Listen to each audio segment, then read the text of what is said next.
Hi, So, Gordon. World Championships, Yeah. how's it feel being here? Yeah, great having you on U.S. soil. It's really fun having the fans. I was like going down the backstretch before my 200 and I could hear people cheering like, go Abby, go USA, go Kentucky. So it's just nice like hearing all of that before you run, knowing that people are there cheering you on, and just gave me a lot of energy before that race. As the U.S. champ, like you obviously come in with a little bit of a target on your back, but then you also watch the 100 and some of those women who are also going to be in your event. So how do you go about approaching just, where you stand against this competition? Yeah, I think just like similar to how I did at USA's, which is really just like one race at a time, as cliche as it sounds.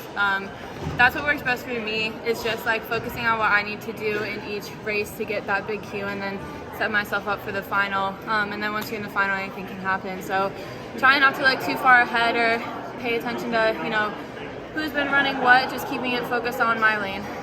This is like your sixth peak. You have indoor, outdoors, SECs, NCAAs, USAs, and now Worlds. How are you feeling physically with such a long season? Yeah, someone actually just asked me how many races they think I've ran, and I think it's between like 55 and 60, so it's been a long season. But physically, I'm feeling good. The training cycle was pretty similar to how we approached NCAAs and USA, so it's not like my body's been, subjected to anything too crazy or different. I think the biggest thing is just keeping my mental headspace good, getting ready to go into this, keeping the pressure down, the nerves down, and then, letting everything take care of itself. What was it like? You tweeted out about, the announcement of the Puma deal. You're with Puma now.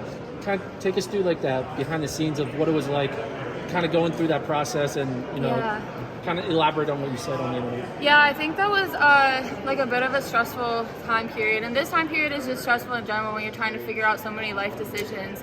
You're graduating college and you're trying to figure out who your sponsor is going to be and kind of manage, transitioning into real adulthood.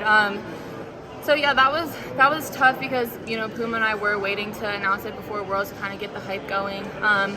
And it originally started as like a Facebook post because I walked into practice on like a Monday morning, I think it might have been, when it all blew up, and Coach Hall was like, "Oh, someone posted on Facebook that you're making, like $2 million a year," and I like was laughing, so I was like, "That's funny," because not true. So I didn't really think anything of it, and then I got on my phone after practice and it kind of started blowing up. And people from my hometown were like texting me, congratulations on the biggest contract ever. And it just didn't feel right to take credit for something that wasn't true, which is why I felt like I needed to say something online. Just to let everyone know that those contracts aren't public, and no one would know how much I'm making besides Puma and I, and it's especially harmful when it's not true. It just subjects me to a lot of narratives, and people were reaching out to me, and I just felt bad because like half of the tweet was true and the other half wasn't. So I thought it was important to say something in that moment. Do you think this whole year has been kind of a big change for you with you and your connection to the rest of the track and field world? Yeah. This kind of was your big breakout year, last year, so. Yeah, I think so. And I think it's just figuring out like what works for me before we meet. So like something I found helpful is like I get rid of Twitter completely before races.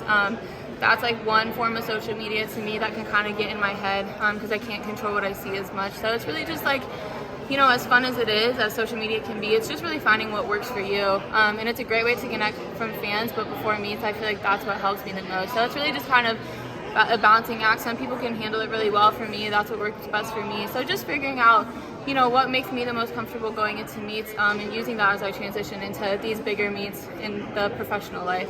So you won't be on Twitter all week this? I won't. No, I got rid of it yesterday. So. How do you get rid of it? You just like change. I just like remove it from my home screen, which is actually a good feature because then you don't have to like delete your account. But I don't get any notifications, and I'm not tempted to go on it, so that's what I do. What was it like, your reception when they announced your name out there? Yeah, it was so fun. Hearing the crowd go crazy. I kind of like wasn't as focused on it as much. I feel like I heard more going down the backstretch because right before I'm in the blocks, I'm like thinking of my cues that work for me. But you can definitely feel the energy out there. Best of luck in the summit. Thank you. Good luck.